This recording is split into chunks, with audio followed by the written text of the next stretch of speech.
YouTube, hey there, it's Casey Dim at TaxSaleAcademy.com. Thank you so much for joining me as we record this episode for the Tax Sale Podcast. If you enjoy podcasts, make sure you check us out at TaxSalePodcast.com. There's a link down below in the description. But if you enjoyed the video version more, feel free to watch me right here on YouTube. Let's go ahead and switch it over and record the audio portion right now.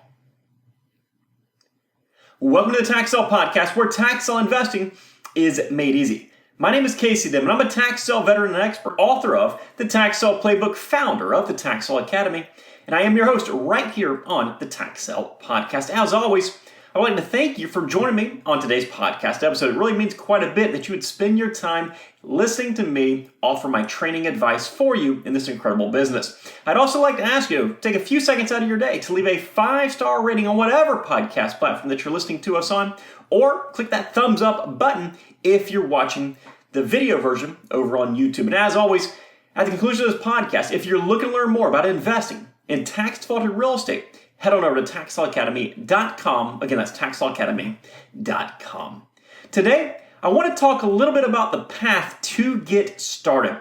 There are so many people who are intrigued by this business. They want to do it. They just don't know the process to begin. So I want to provide you with the basic roadmap that'll help you start. The roadmap that'll give you the actionable process that you can follow to go from just learning about this business to actually investing and making money, most importantly. My goal is to make it where you won't get stuck at the starting line trying to figure out which direction to head. So essentially, this is a 5-step process. There's quite a bit more to each of these specific steps, but it's very important to understand and to follow each one of these steps. All right, the first step is to just learn about the tax sale process. When you first hear about tax sale investing, you might get excited. But when you really start to dig in and start to look at it, you could very well be overwhelmed with a process that's just completely Greek to you. And this is not something that I take lightly. I always tell everyone to study a few different states and to learn about the processes that they utilize.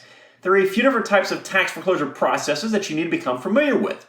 Basically, a tax lien is where you're investing by paying the taxes to the county in exchange for earning a nice interest rate and holding a first priority lien position against that property, with the possibility of foreclosing that lien and becoming the owner of the property since that lien is backed by real estate. That's in the event the former owner does not redeem that lien or pay the taxes plus your interest to you. Then we have the tax deed system. This is where the owner of the property has failed to pay the taxes for a number of years. In these areas, the county doesn't sell a lien, but instead they basically hold it in-house. Then they foreclose on that lien themselves and they auction off the property. So as an investor, when you buy a tax deed, you're buying that property. Beyond that, you have hybrid states, which kind of combine tax liens and tax deeds. And lastly, we have redeemable deed states where the property is sold, but the owner is provided one last opportunity to redeem or cancel that sale, provided that they pay the taxes and the high interest rate and the fees to the investor or you. That's everything in a nutshell. That's kind of really giving you the summary of everything. But obviously, there's a lot more involved, and it's important that during this first step, you understand what else is involved in a variety of different areas. Just kind of learn about the systems that exist. Learn all the details behind all the different processes. Learn what happens from the moment an owner fails to pay their taxes on time until you can actually invest in it as a tax sale investor. It's so important to understand this. Once you understand how the processes work, you can make an educated decision on determining how you'd like to proceed. Based on this decision, it will direct you to certain areas, investment types, certain strategies, and it will really begin to guide your approach to this business. I always tell people that if you decide to invest in tax liens, you can typically expect a slightly lower return, but you'll also have less work since you usually won't be required to market and resell the properties, as most tax liens are redeemed and you're going to earn interest on your investment. Whereas when you invest in tax deeds, you're going to make more money, but it will require more effort on your part as you have to deal with that property in a physical aspect. You have to market that property and you have to sell that property in order to realize your return. Redeemable deeds are basically a mixture of the two. So right off the bat, just off knowing that information, you should have one that maybe piques your interest more than the other one. But if you have a mixture of both, that's okay as well. In most states, whatever one county utilizes, whatever process they utilize, will be very similar to the other counties in that specific state. Now, based off this information, you should be able to select an area that suits you best. Now, I've got episodes about this specifically, but there really is no so-called best state. Everyone has different objectives, so choose the best state and the best area that works for you specifically. If it's local, that's fantastic. If not, that's perfectly fine as well. Just to understand there's some other things that you need to learn in order to invest remotely. Now, the next part of the roadmap is to really understand that local area that you chose in the prior step. And I'm referring to this in two different ways. The first way is to understand the process used in that specific area. Sure, it might be tax liens or tax deeds or whatever else, right? But dig in deeper now. What's the exact process? When are the auctions? How are the properties sold? Are they sold online or in person? What type of properties are usually offered? What's the competition like? How do the previous auction results look? What do they require to buy properties in that area? Read the county's websites. Look at all the auction results that have taken place in the past 2, 3, 4 years. Read the frequently asked questions. Ask questions to the county. Call them and ask them. Become an expert on how they operate.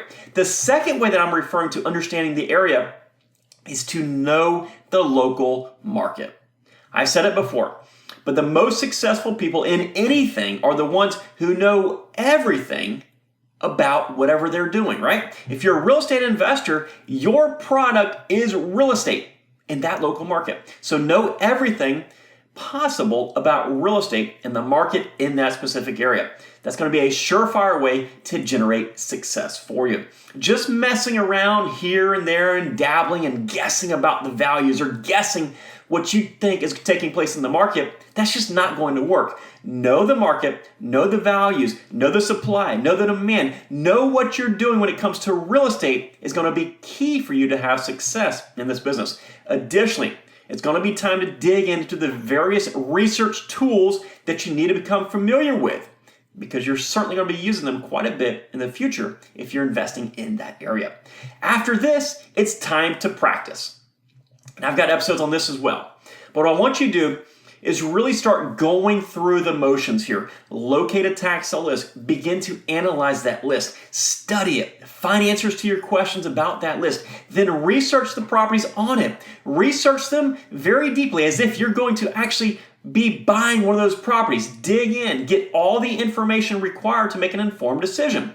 Now, it's likely that from the very start, you're going to be kind of inefficient at this process. But don't worry, because you'll get better and better at it the more you practice. Now, if you come across something that you just don't understand or something that doesn't make sense, that's okay. Determine right now how you can figure it out. It's going to be a lot easier to figure it out as you're learning and as you're building your knowledge base instead of as you're forcing yourself to try to make an investment when you have incomplete information. That's the entire reason for this practice step. It allows you to go through the motions without committing your money when your knowledge level simply might not be where it should be just yet. Now, after you've researched that list, go to an auction, attend, sit down, or just watch it online depending on how they auction off the properties in the area that you want to invest in.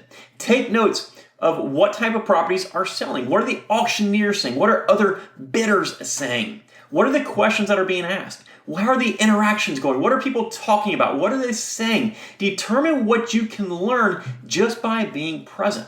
This is a huge part that I really want people to participate in. Go to an auction with the sole intention to learn, not to buy.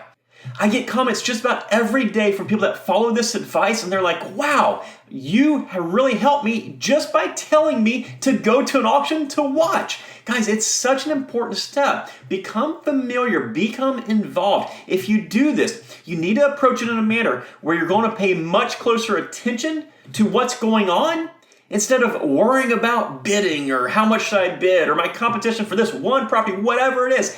Go there with the sole intention to learn, not to bid. In turn, when you do this, it's really going to help to educate you just by being in the moment and being involved at a tax sale auction. Then the last step, begin. Guys, I sent an email out last week that really drove this point home. I compared it to my 5-year-old starting kindergarten. No matter how much you try to prepare a kindergartner, that first day of school can be difficult for them. The truth is that getting started is often the hardest part for many people in anything. And in this business, so many people get paralysis by analysis. In other words, they just study and study and study and study. They learn and they learn. And I'm here to tell you that learning is a very, very crucial step, right? I've dedicated my entire life to teaching. So if anyone will talk about the importance of learning, it's going to be me. So yes, absolutely. Spend time learning what's necessary. Understand the importance of learning, okay? But in this business, we must do more than just learn. Learning does not make us money. We must start. So once you've gone through the steps that we've discussed, push yourself to get started. Do the research, learn about the properties, continue learning, but start. Go to an auction ready to buy your property. Once you've attended a few auctions, once you're familiar with the process and you're ready to pull the trigger, it's time to pull that trigger. It's time to go to the auction with the intention to buy a property. Be prepared to invest. Now, if it sells for too much money or if you just get a bad gut feeling last minute, that's okay. Don't force yourself to do anything. But just by being there, being prepared, being ready, that's my definition of starting as a tax sale investor. Don't be the person who just learns and learns but never applies anything. Learn. Apply what you've learned by actually starting. Even if you don't actually buy a property, go with the intention to buy a property. All while you continue to learn even more and you refine your knowledge even more as well as your investment strategies. Guys, I really hope this episode has helped you out. So many people become interested in this business, but their interest fades rather quickly for a variety of different reasons. So write these steps down and follow this roadmap. Learn about tax sales in a general sense. Then determine how you should proceed based on what you think is best for you. Then learn about your local real estate market and their local tax sale process. Practice, practice, practice, and then begin. Get started. Now, obviously, guys, there's a lot to each one of these steps. This is a 30,000-foot view of what's required, but follow this path and you're going to be well on your way. Again, I really hope this episode has helped you out. If you did find this episode helpful or any of our other episodes, please take a few minutes out of your day to leave us a 5-star rating or some positive feedback comments on whatever podcast platform that you're listening to us on. Or if you're watching the video version, be sure to subscribe to our channel and click that thumbs up button. If there's anything at all that we can do to help you out, including going into detail on each one of these 5 steps, be sure to visit us at thetexsaleacademy.com. You can grab your free copy of the Tax Sale Playbook while you're there, or for all the detailed step-by-step information, go to that same website, texsaleacademy.com, click on Join, and become a member of the Tax Sale Academy. Guys, I'll see you in the next episode. Take care. Bye-bye.